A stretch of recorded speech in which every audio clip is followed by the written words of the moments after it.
Hey folks, welcome to a new segment that we're running here at TaylorMade called Tour Talks. My name's Chris Trott. I work out on the global tours, servicing always the game's greatest players, but usually out on the road. We're going to take this opportunity due to the global pandemic to spend some time talking to our Team TaylorMade stars, our athletes, asking them about life and asking them about how they're dealing with the current situation that we all find ourselves in. So without further ado, joining us on a video conference call, which I know I certainly never expected my first sit down with this player to be, is Doc Redman. So Doc, welcome to Tour Talks. Yeah, thank you very much for having me. It's good to be here. This was a great opportunity for me. I got to do some research on you, albeit we pulled this thing late together. So thanks for coming on. And I saw that I knew you were good and I knew that you had great pedigree, but to fill people in a little bit, we're talking about US amateur champion and then making that Walker Cup squad, and the journey of getting to the tour that we're going to talk about here was very impressive. But when I look at that US Walker Cup squad, there's a lot of good names in there. What makes the difference between you getting on the tour, flourishing, having a nice start to your pro career, which looks to me like it's been a hustle, it's been a great hustle, and we'll get to that. But what makes the difference, just so we can relate? We make it into a Walker Cup team. How do you ensure you make the next step? Yeah, I think that's a good question. Out the gate, I'm coming in hot, you see, mate. Yeah, you really are. Jeez. No, I think it was funny. The Walker Cup was such a big goal of mine that summer. So it was really exciting and I kind of made it late too. You know, I made a late charge to make the team and then capped it off, obviously, with the USAM. But then we had so many good players on that team. And it's funny, we knew we were good too. You know, we were all in there, and just kind of the resume of everyone who's on there was incredible. We knew we were good. You know, we went out and kind of killed them, to be honest with you. And then from there on, easy now. Remember, I'm a European. So I know. But it was exciting for us, especially because we had Spider as our captain, and he had lost over on y'all's soil, whatever the 2 years before. And so he really took that personally, and Mav was there. He was on tour now, obviously, and he was taking that personally. So we were really driven to play well. And then from there on, you know, I played another year of college. But from then on, since I had accomplished a lot, you know, my freshman year and then that summer, it was kind of like, okay, what do I really need to do now to get better? I need to kind of take a step back in order to take 2 steps forward. And, with the help of my coaches, I really did that, I think. And it got me ready to play professional golf and ultimately be where I am right now. So you think it was the transition between the way in which you managed the transition from elite amateur to pro game? Right. And that, looking back, that's got to be cool to look at. And now you find yourself with steam through year one of your full season on a card, and we grind to a halt because of obviously this global situation. What do you find yourself doing, like mentally? How do you deal with the fact that you're off to a good start, and you're appearing on the media channels for the PGA, you're appearing on news stations, you're appearing on live sport news. Now we grind to a halt. Mentally, how do you deal with that? Because that's new for all of us. Yeah, I think honestly at first, and for these 2 weeks, it's been kind of nice because it just felt like it's been nonstop for a while now. You know, I played a lot late last summer to secure my card, and then I've played a lot this year just because, why not? And so I guess starting now, I've looked at this as kind of a guaranteed little off season where I don't have to, these first 2 weeks, worry about golf. But it stinks. We had so many nice tournaments coming up with the Florida Swing, and we were starting to get into the majors, and I was really looking forward to the team event in New Orleans. So it stinks. It's kind of setting in that, we're not going to be playing golf for a while. But it's also a great opportunity to get better. I've gotten into the weight room a lot, which is difficult to do, playing a lot, and that's been great. And then, I'm gonna kind of start practicing again and get better. And without stating the obvious, the weight room is difficult to do when you're playing because you can now hit that in a format different to you play the season doing. Right, exactly. So now, since we've got, an extended period of time off, I'm going to the gym, 5-6 days a week and going pretty hard, and not really worried about, whether I'm sore or maybe, don't feel like practicing that day or not. And then kind of like you said, during the weeks when we get to tournaments, there's some guys who definitely work out hard. I saw Rory in the gym pretty hard at Bay Hill on Wednesday. And, so I guess I could get to that level, but just those days get long. I haven't played a lot of those courses, and after a while, you just kind of want to go home and rest and not hit the gym for an hour. And you touch on Rory there, but are there moments you've had around the tournaments you've played, and have there been key things you've learned from other athletes, be it Team TaylorMade athletes or be it anyone on the tour, there's a lot of people around the tour that used to play on the tour and now might work in TV or even coach. Has there been anyone in particular that you've been like, I just didn't think of that? That's amazing. And you wouldn't have had that opportunity to learn it had you not have been a tour player. Right. I think what I hear most from guys is just about rest, honestly, more than anything. I talked about all that work, but because it does get tiring and difficult to do, right? Yeah, it is. Exactly. You want to practice as much as you can, especially the facilities are good, and you just want to feel like you're totally ready. And but it gets tiring, and you got to remember that you want to, peak come the weekend, not wear yourself out before the weekend. So I think that's helped. And something I've remembered, gosh, this has been years now, but I was at the Masters, and I was playing with JT that week and Sergio, and then I think we're having breakfast before the second round, and I'm with Justin Thomas and Charlie Hoffman. And, I'm just like, guys, did you do anything special here getting ready that I wouldn't have thought of that I can take forward? And they said, listen, we try and practice the easy shots, get those up and down. We know where the pins are going to be. And I want to get those down because I know that's what's going to separate. I'm not going to get the hard shots down. And I think that goes to show, how the PGA Tour is really. If you go put yourself in an impossible spot and try and get that up and down, you still might get it up down, 2 times out of 10, you're just kind of screwed. And that's going to be everyone. But so I've really taken that, as well into my practice rounds. And, I'm trying to look at spots where I'm most likely going to be, where it's not necessarily easy and it's not necessarily hard, but it's something that if I want to differentiate myself this week and kind of, the difference between 30th and 15th or close to top 10 would be just little things here and there. I get this up and down. I make this putt, things like that. So with that said, are you a big strokes gained watcher? Does that impact how you practice? Yeah, a little bit. I think I guess as you should, I firmly believe in the strokes gained thing. That's definitely the best stat we got. And I think it, shows a lot. So I think like this year, I've struggled with my chipping a lot, and I'll tell you that, and the stats will tell you that. So I'm definitely working on that a lot. But I think, just continuing to work on everything though as well. I'm just trying to get better in all aspects. But I think the strokes gained, I think it's fun to look at it, and I think you can learn a lot from it. So, like I said, I wanted to go there with this because it amazes me at your journey to the tour. 2018, you turn pro and you play in the Memorial. You give up your chance to play US Open and the Open.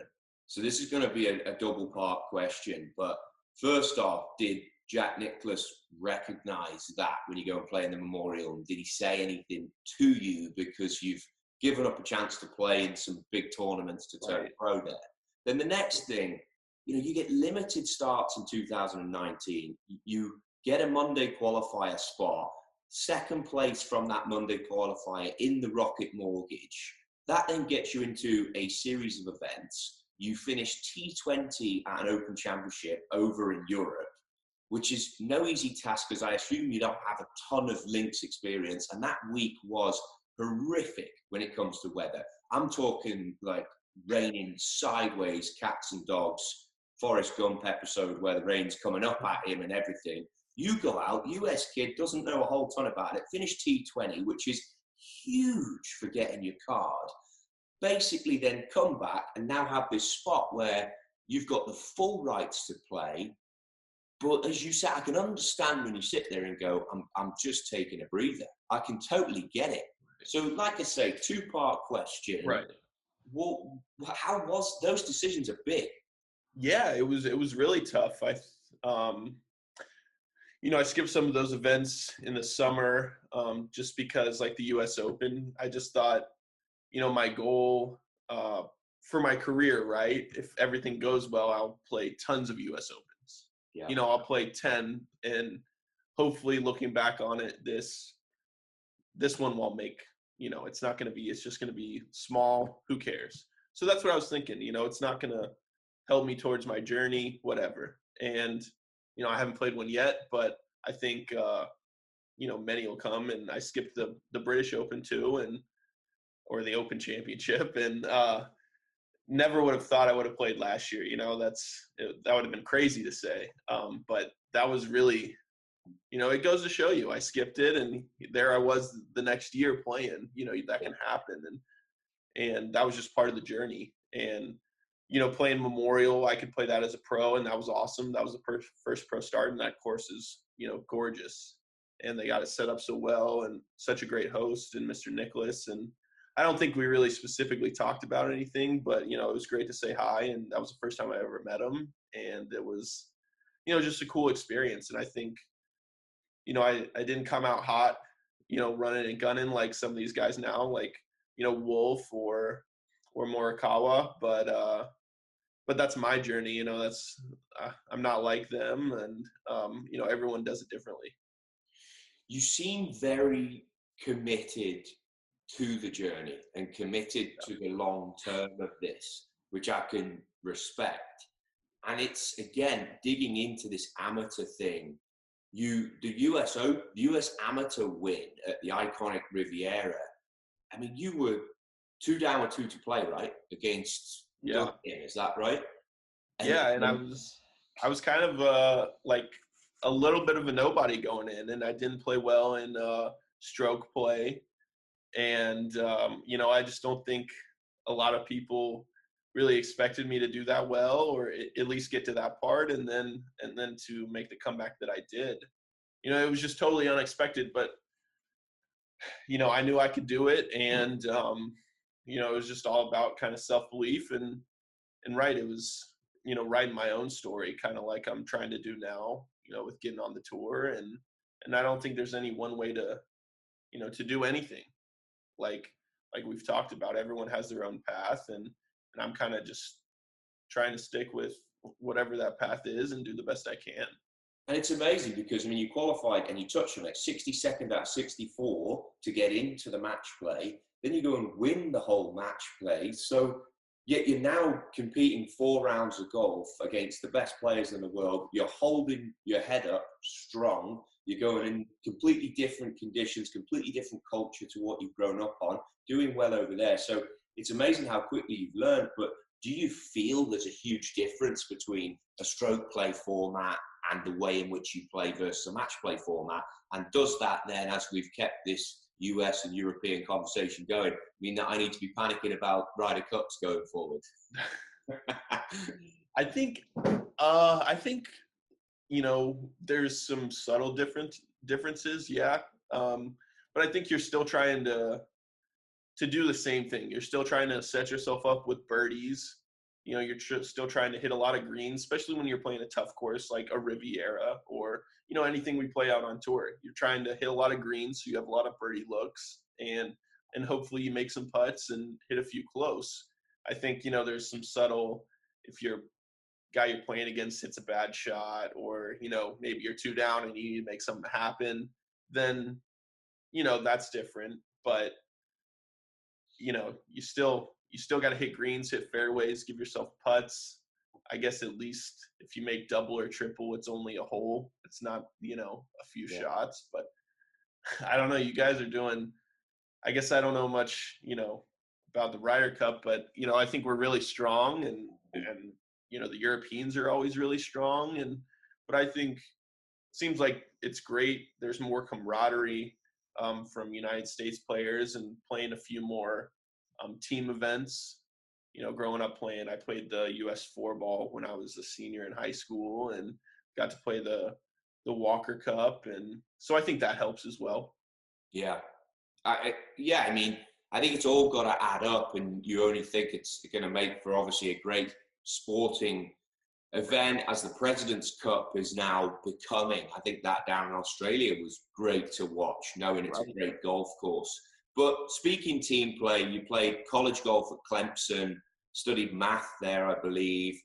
Also, that place is pretty famous for partying, right? Isn't that a big party? No, it's not I mean, it's a good time, just like any college. I don't know if it's famous, but it was the right mix between, golf, school, and having a good time. And I think I really took advantage of that. And so it made although it was a short college experience, just 2 years, I really enjoyed it. And you're a basketball fan, or were a player as well? Was that an option as a career? No, I'm no good. I played a little middle school basketball, and I like to think I'm semi-athletic. So, I really got into football when I was down there and got to know Coach Sweeney a little bit and some of the players we've had. And so I'm, much more a college football fan than a college basketball fan. Okay. And getting back to golf in terms of the PGA Tour and in terms of your goals, I don't know how much you can say, or even if you know, but what's the PGA Tour planning to do for 2020? Do you have any clue when you'll be back? And then beyond that, when we get back to some normality, what's the goals for that? And do you set them 5 years, 3 years, 2 years? How do you do it? Right. I think I know just about as much as anyone, just trying to hear little bits and pieces. Obviously, I guess Colonial would be our first event back right now. Not to be, I feel like I'm usually an optimistic guy, but it would seem hard to believe to me that we would actually play there, just seeing what's going on now and reading the news and all that. Yeah. So I don't know, it's going to be really interesting. I know, they got a lot of decisions to make. Webb or Korn Ferry hasn't played many events. I guess we've played a decent amount of events, but in the grand scheme of things, we've missed a lot of really important events, big events, and I guess we'll see if those happen, but it kind of, it's weird. You think about, I was thinking, we play college golf and we play not that, 10 events maybe. And I've never really played a full season of anything.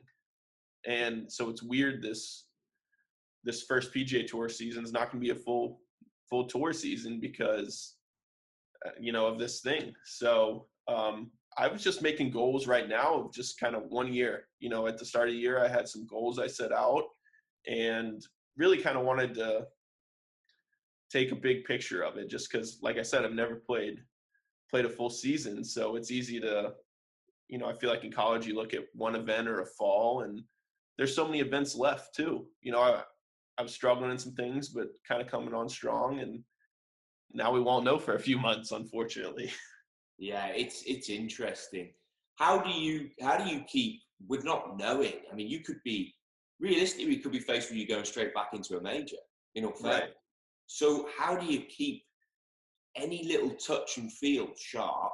And is there any home tips you can give for any of us out there? Are there any books that you're reading that could help us? I know I've read on here that you like the stocks. I mean, that's got to be quite a fun little dabble at the moment, if anyone's into that. Is there any tips you can give us or anything there? Yeah,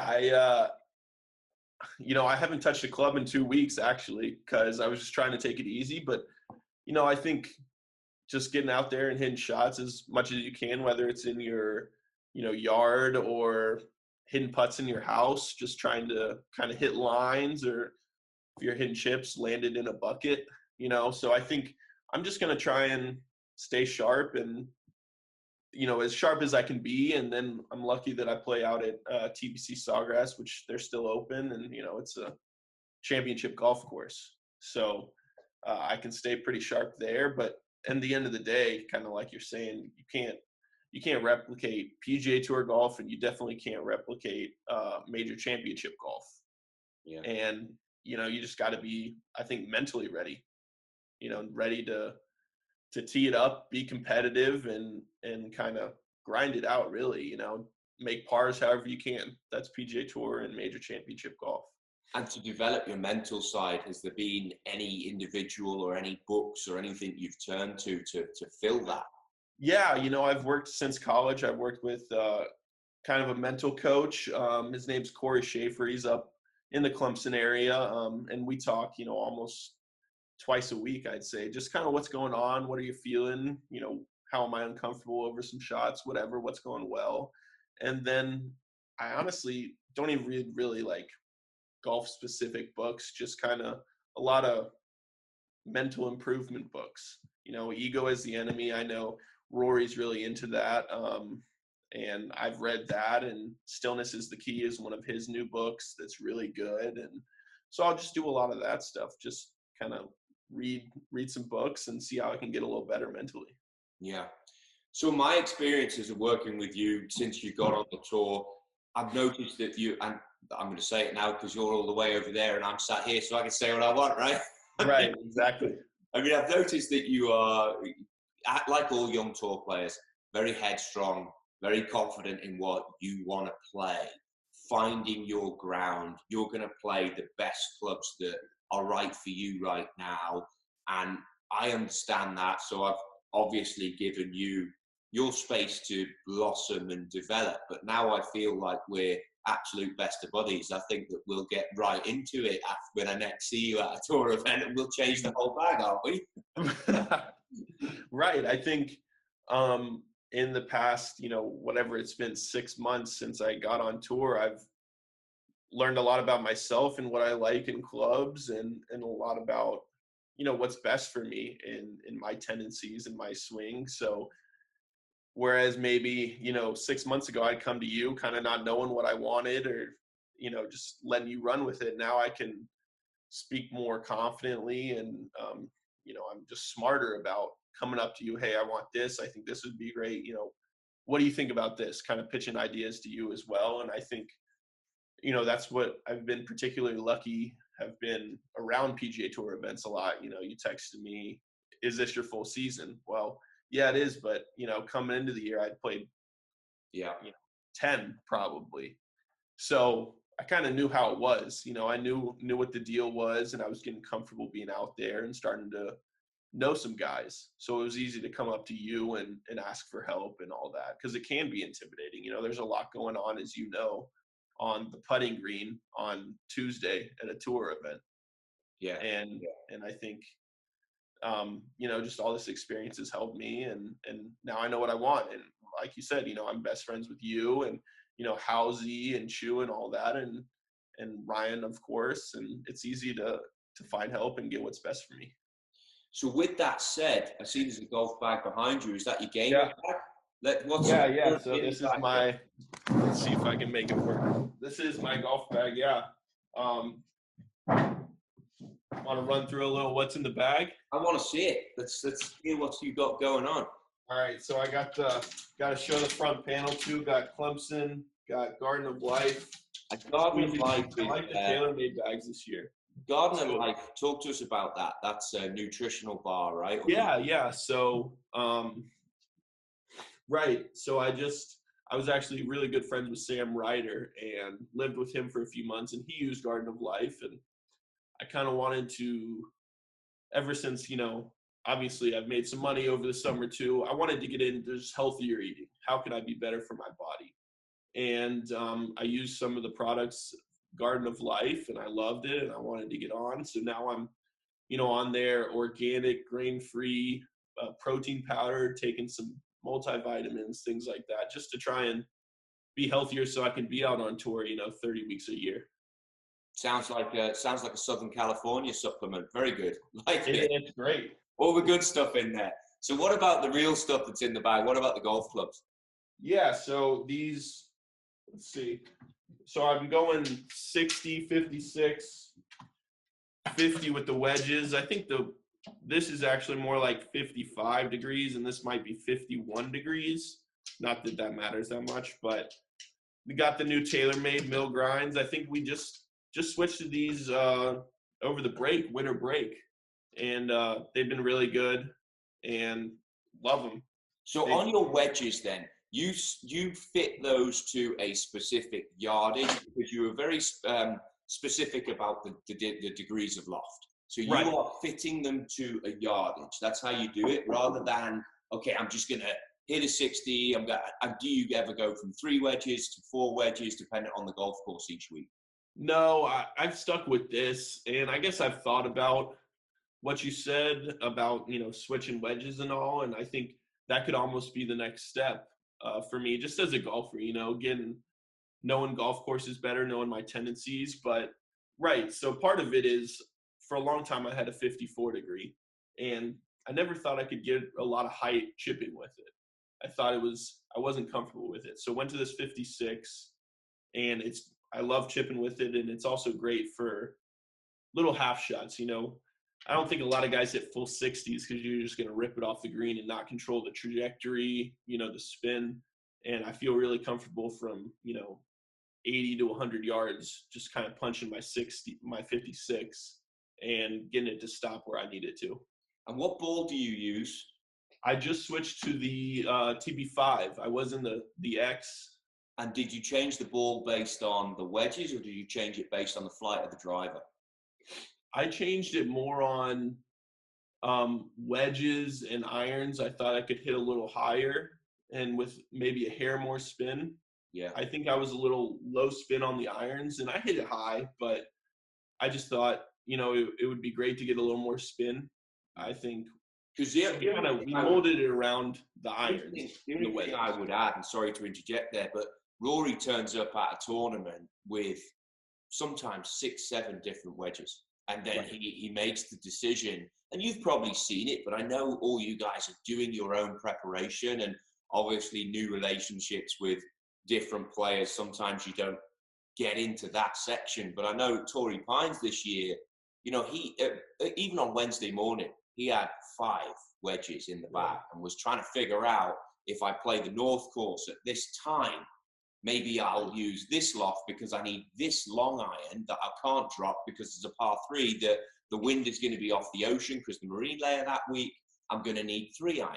So I don't want to make space to drop wedges. It's just interesting, and perhaps it's something when we return that we should make you up every loft so that then you can be prepared to travel and have it. I think that even, that speaks to just how much, his experience helps too. These guys, Rory, Tiger, there's countless veterans out there, right, who have played, 10 times out at Torrey in tournament conditions and US Open conditions. And so they know what to expect, and they know what kind of has happened in the past, why they haven't been successful, why they have, and they can change up their bag to fit what they need. So if nothing else, then we found that out. So what about the rest of the bag you got going on? So the rest of the bag, I do have pitching wedge, the P750, and I've got these irons all the way up to 6 iron. And then recently in December, right before kind of the new year, all those tournaments started in Hawaii, I went to these, 5 and the 4, I got the 760s in. Okay. So I just wanted, I thought a little more forgiveness, maybe a little bit more height on the long irons would be great. I think. What shafts have you got in those? I've got X100s. Okay. I've had X100s for a long time, and they felt great. And it didn't change anything there. Just stuck with that, but then just different heads is what you. Yeah. I just thought, because I think I love the 750s. I think they're awesome, and I just thought these might be a little bit better in the long irons. I don't think again, a lot of our guys do that. They transition between the models to give them different flights and to hit different numbers. And that sounds to me like if you're doing that with the golf ball, you're very conscious of hitting numbers and yardages. Right. Well, I think that's the biggest thing that I think among PGA Tour players. It's, a lot of people are pretty obsessed with how far we hit it, but I think the more impressive thing is, especially when we use these irons like these, we want it to go the exact same, or we want it to go the distance we think we're hitting it, with these irons. We don't want it to go too far. We don't want to catch flyers. And, that's what the best guys are. Tiger's great at that. And people have always told me back in the day, Tiger hit it long with his driver, but he was almost short with his irons. Yeah, yeah. But he knew exactly how far it was going. Yeah, I mean, he's amazing, and no doubt will get you at these photo shoots. But for me as an equipment guy, having the opportunity to watch his ball flight and to watch the way he hits descending irons and to just see the club delivery, I mean, I'm learning even as an equipment guy. So someone like your eye that's at the level you're at and can do the things you can do with a golf ball, it would be a dream come true to see that. And I really hope that when we get past this, we see you at our photo shoot next year and just give you the opportunity to see it and have these conversations, because clearly there's a lot of information. So before we leave, I have to see what's in under those head covers. What did you transition into this year? So we'll start. So I recently went to this Sim 5 wood, and we've got it set up a little higher. I'm not exactly sure what, but this is a cool head cover too. Yeah, I noticed that. That's from which tournament were those at? That was this was at Nicholas. It was a Nicholas thing he did. Yeah, it was at down in Palm Beach. You got at the Honda. And so then just switched to this 5 wood because I've never really been able to get a 3 iron up in the air. And I think hybrids are very toe biased, kind of going left, which I hate to see. And this has worked out great. I mean, the height on it's awesome, feels great, easy to hit. So it's really worked out well. Have you had a chance to get hold of a Sim Max hybrid yet? It's a good question that I can't answer. I don't remember which one I tried. Because there was a nice story around the photo shoot, the Sim Max hybrid. We only had one there and everyone fell in love with it. But I completely hear you about conversations about deviation in ball flight. Right. I did try one hybrid and it was great. It just it was too difficult to fade. And, it was just I have to feel like I'm slicing it to hit a fade, and goes back to it. Right. And then, so I'm still playing the M6 3-wood right now, actually. And for what reason? Why have you not transitioned? Because 3-wood's always a difficult club.